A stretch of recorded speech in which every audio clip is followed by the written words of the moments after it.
মৃত্যুকেও ভয় পাই না। আজকে আমাদের কাপড়ের কাপড় আজকে কিনে নিয়ে আসছি, যেটা আজকে যদি সরকার আমাদের কোনো সমাধান না করে, এই কাপড়ের কাপড় শরীরে বেঁধে দরকার আমরা এখানে শুয়ে পড়বো। যা হয় হবে, সরকার কি আমাদেরকে করবে করুক, আমরা এটাই চাই। কিন্তু এই কাপড়ের কাপড় আমাদের শরীরে আমরা বেঁধে এখানে আমরা থাকবো। দেখি আমাদের কি বিচার করে সরকার।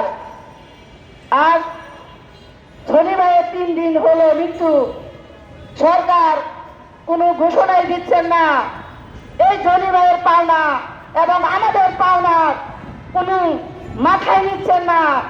সরকারকে, মালিককে ভালো করে সরকার ধরছে না। সরকার কি আমাদের প্রতি চাচ্ছেন, যেন আমরা এখন কি করব এটা সরকারই ভালো জানে। আমাদের কোন পরিস্থিতি আমরা এখন নামবো আর এখানে থাকবো, সেটা আমরা ওই ব্যবস্থা আমরা নিচ্ছি। যদি ভাবতে হয়, ধনী ভাই যখন এখানে ত্যাগ দিয়েছে, সরকার আমরাও এখানে ত্যাগ দিব, এটাই আমাদের সিদ্ধান্ত। যদি সরকার আমাদের কোনো বিচার না নেয়, মাথায় না ঢুকায়, সেটাই আমাদের হচ্ছে কর্তব্য। সরকার আজকে 8 দিন যাবৎ এখানে বসবাস করছি, 8 দিনের ভিতরে আমাদের ভাই একটা হারিয়েছি।